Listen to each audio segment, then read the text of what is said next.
পুরো ঢাকা শহর বলবো না, ঢাকা শহরের গুরুত্বপূর্ণ জায়গাগুলি ময়লা আবর্জনা পরিষ্কার ঠিকমতো হয়েছে কিনা এবং কুরবানির বর্জ্য ঠিকমতো অপসারণ হয়েছে কিনা এবং কোথায় কি উন্নয়ন করার প্রয়োজন এবং কোথায় কি অবস্থা আছে এই বিষয়গুলো দেখার জন্য উনি নিজে গাড়ি চালিয়ে প্রোটোকল ছাড়া কাউকে না জানিয়ে প্রায় 4 ঘন্টা উনি ঢাকা শহর ঘুরেছেন এবং ঈদের পরের দিন যানজট কম থাকবার কারণে উনি সময়ও বেশি পেয়েছেন, ঘোরার সুযোগটাও বেশি হয়েছে এবং ওনার ময়লা পরিষ্কার আবর্জনার বিষয়টি দেখার সময় বেশি আবর্জনা যে দুটি জায়গায় ছিল এবং সেটি শুধু ঈদের আবর্জনা ছিল না, অনেক পূর্বের আবর্জনা ওনার নজরে আসায় আমরা তাৎক্ষণিক উত্তর এবং দক্ষিণ সিটি কর্পোরেশনের 2 আঞ্চলিক নির্বাহী কর্মকর্তাকে মাননীয় প্রধানমন্ত্রীর নির্দেশে সাময়িক বরখাস্ত করি এবং তাদের বিরুদ্ধে বিভাগীয় ব্যবস্থা নেওয়ার জন্য প্রক্রিয়াধীন রয়েছে।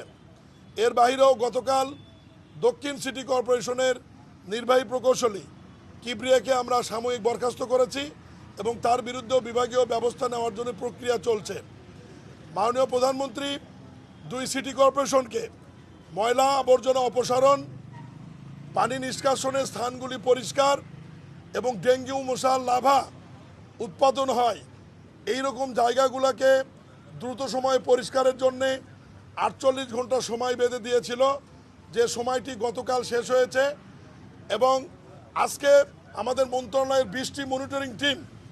বিভিন্ন অঞ্চলে ঘুরছেন, তারা ঘুরে আমাদের কাছে একটা রিপোর্ট পেশ করবেন। মাননীয় প্রধানমন্ত্রীর ঢাকা শহরে ঘোরা এবং এই বিষয়গুলো দৃষ্টিতে আনার পরে সাধারণ নাগরিক, আমি এবং আপনারা সবাই মনে করি যে পরিষ্কার পরিচ্ছন্ন ধারাবাহিকতাটা বেড়েছে এবং অনেক অংশেই বিভিন্ন জায়গায় পরিষ্কার হয়েছে। আজকে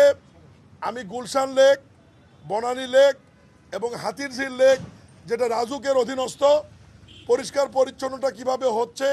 এটা সরজমিনে দেখার জন্য আজকে আমি এসেছি। পরিষ্কারের কাজ চলছে, তবে একটু সময় লাগবে। এই লেকগুলিতে সরাসরি সুইরেজ খালগুলি এই লেকের মধ্যে প্রবেশ করার কারণে প্রতিনিয়ত পরিষ্কার করার পরেও সুইরেজ লাইনের ময়লাগুলি এসে আবার নতুন করে আবর্জনা তৈরি হচ্ছে। ইতিমধ্যেই সিটি কর্পোরেশন, মন্ত্রণালয়, রাজুক, আন্তঃ মন্ত্রণালয়, মাননীয় প্রধানমন্ত্রীর নেতৃত্বে একটি মিটিংয়ের সিদ্ধান্ত হয়েছে যে ঢাকায় সোসাইটির ফ্ল্যাটগুলিতে কমপক্ষে আগামী 6 মাসের মধ্যে এসটিপি করতে হবে, মানে সুয়েরেজ ট্রিটমেন্ট প্ল্যান, যার মাধ্যমে তারা সরাসরি সেপটিক ট্যাঙ্ক এবং সোকোয়েলও করতে হবে, যার মাধ্যমে তারা সরাসরি এই সুয়েরেজ ময়লাগুলো ডাইরেক্ট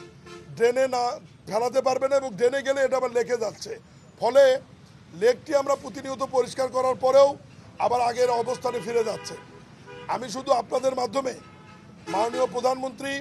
জনাব তারেক রহমান 30শে মে মহান স্বাধীনতার ঘোষক শহীদ রাষ্ট্রপতি জিয়াউর রহমানের শাহাদত বার্ষিকীর 2-3টি কর্মসূচিতে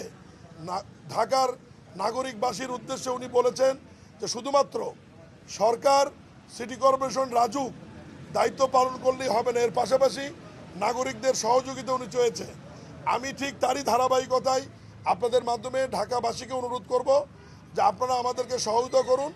যত্রতত্র ময়লা আবর্জনা না ফেলে নির্দিষ্ট যে ডাস্টবিন রয়েছে আমাদের দেওয়া, ডাস্টবিনে ময়লা ফেলুন এবং আমাদেরকে সহায়তা করুন। এবং আমাদের এই ময়লা আবর্জনা পরিষ্কারের কাজ চলমান আছে, চলমান থাকবে, এটা একদিনের কাজ না, ময়লা প্রতিনিয়ত হবে, প্রতিনিয়তই পরিষ্কার হবে এবং বিশেষ করে আমরা এখন গুরুত্ব দিব ডেঙ্গু মশার উৎপত্তি স্থল যে জায়গাগুলি লাভা তৈরি হবে এই জায়গাগুলোকে আলাদা গুরুত্ব দিয়ে আমরা দেখছি। অনেক জনগোষ্ঠীর এই মহানগরে আমরা যতদূর সম্ভব সিটি কর্পোরেশন, রাজুক এবং ওয়াসা যৌথভাবে আমাদের এই পরিষ্কার পরিচ্ছন্নতা কার্যক্রম অব্যাহত থাকবে